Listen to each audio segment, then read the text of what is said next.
അത് ഇടിഞ്ഞതെല്ലാം ശരിയാക്കും. അത് ഭയപ്പെടണ്ട കേട്ടോ. ഇടിഞ്ഞു പോയതെല്ലാം ശരിയാക്കിയിട്ട് തന്നെ റോഡ് ഉണ്ടാവും. അതിനൊന്നും ഭയപ്പെടമായിരുന്നു.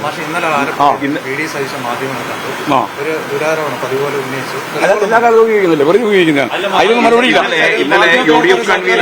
ഞാൻ ഒരു കാര്യം ഉറപ്പിച്ച് പറയാ, നെഗറ്റീവായ ഒരു കാര്യവും ഞങ്ങളൊന്നും സ്വാധീനിക്കപ്പെടൂല.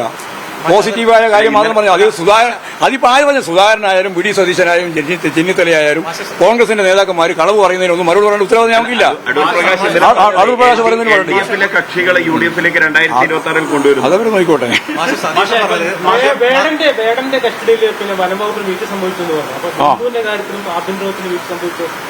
അല്ല, ഞങ്ങളെല്ലാം പറഞ്ഞല്ലോ, ഞാൻ ഇന്നലെ പറഞ്ഞല്ലോ പരസ്യമായിട്ട്, തെറ്റായ ഒരു പ്രവണതയെയും ഈ ഗവൺമെന്റോ ഈ പാർട്ടിയോ അംഗീകരിച്ചു കൊടുക്കുന്ന പ്രശ്നമില്ല.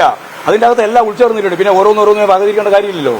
പാർട്ടിക്കോ ഗവൺമെന്റിനോ തെറ്റായ ഒരു സമീപനത്തിനെയും പിന്തുണ നിൽക്കേണ്ട ഒരു കാര്യമില്ല.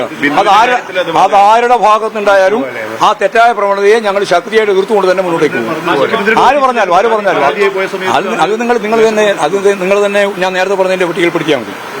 നെഗറ്റീവിന്റെ കാര്യത്തിൽ പിടിക്കാൻ മതി.